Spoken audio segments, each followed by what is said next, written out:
इस बार मीसा भारती कुछ अलग तेवर में दिखाई दे रही है और कह रही है कि इस बार तो हम जीत हासिल करेंगे। अच्छा, तो 4 को काउंटिंग होगा ना, एक कुछ चुनाव है ना, तो काउंटिंग में आपसे हमारी मुलाकात हो जाएगी। पूरा जोश में है अभी, इस बार फिर हराना है। जो हम तो हमेशा जोशी में रहते हैं। जो पूरे 5 साल के अंदर 5 गांव में न गया होगा उम्मीदवार, अपने मतदाता मालिकों को सेवा न दिया हो, उनके दुख सुख में साथ न दिया हो, विकास का कोई काम न किया हो, किस आधार पर वो जा करके जनता से वोट मांगेगा? जनता तो सवाल कर रही है ना। एकमात्र लक्ष्य है भाजपा कैंडिडेट और हमारे बड़े भाई रामकृपाल जी को मनेर विधानसभा लीड करवाना। 30 दिन 24 घंटा हमेशा तो जनता के बीच में रहते हैं। संगठन हमारा लगातार काम करते रहता है। संगठन की मजबूती के लिए बराबर हमारी पार्टी के जितने कार्यकर्ता हैं सक्रिय रहते हैं। अब तो एनडीए की ताकत है। जब आरजेडी के नेता तेजस्वी यादव हमारे गठबंधन के लिए वोट मांगने लगे तो फिर अब क्या रह गया है बिहार में, आप समझ सकते हैं। पूर्णिया में मांगे ना भाई, वोट मांगे।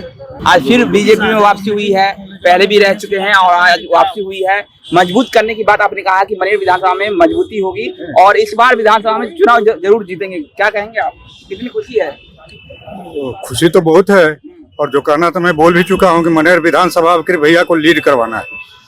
हाँ। अगर एकमात्र लक्ष्य हमारा है और कोई लक्ष्य भी नहीं है 24 में। एकमात्र लक्ष्य है भाजपा कैंडिडेट और हमारे बड़े भाई रामकृपाल जी को मनेर विधानसभा लीड करवाना। अगर सर बात किया जाए तो लगातार वहाँ से देखा जाता था कि वो मनेर जो विधानसभा है वो राजद का गढ़ माना जाता है। इसीलिए तो मैं कह रहा हूँ कि इस बार रामकृपाल जी का लीडिंग होगा वहाँ से मनेर से। मैं पहला चुनाव में भैया जब लड़ रहे थे मैंने कहा था कि 10,000 से ऊपर लीड नहीं जाने दूंगा और 6,000 का लीड मिला था उस समय आरजेडी को। इस बार लीड नहीं मिलने जा रहा है आरजेडी को। इस बार मीसा भारती लूज करेंगे इनसे।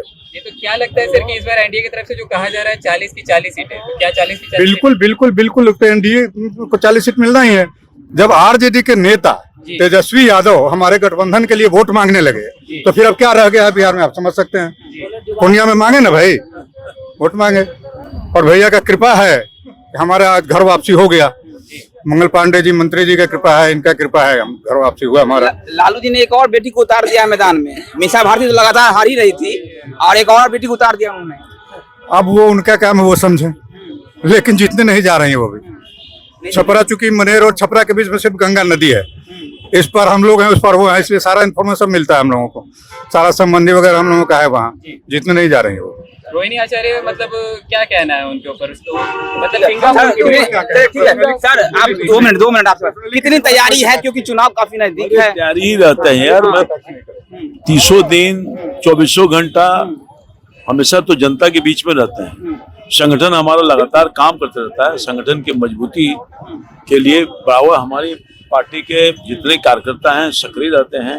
अब तो एनडीए की ताकत है, बहुत मजबूत ताकत है। कोई टिकेगा जनता के सामने और कार्यकर्ता के सामने, क्योंकि हम लोगों ने काम किया है, विकास किया है, पार्टी को, जनता को राहत दिया है। माननीय प्रधानमंत्री जी का जो नेतृत्व वाली सरकार है और मुख्यमंत्री नीतीश कुमार जी की सरकार संयुक्त रूप से काम किया है।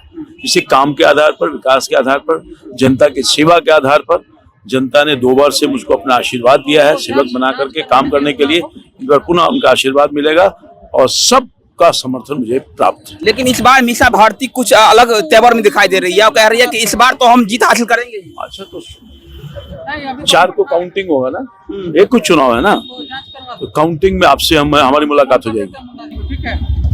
पूरा जोश में है अभी, इस बार फिर हराना है। जो हम तो हमेशा जोशी में रहते हैं। जो पूरे 5 साल के अंदर 5 गांव में न गया होगा उम्मीदवार, अपने मतदाता मालिकों को सेवा न दिया हो, उनके दुख सुख में साथ न दिया हो, विकास का कोई काम न किया हो, किस आधार पर वो जा करके जनता से वोट मांगेगा? जनता तो सवाल कर रही है ना, तो सवाल का जवाब देंगे। क्या मुद्दा रहेगा आपका सर? मुद्दा विकास। मतलब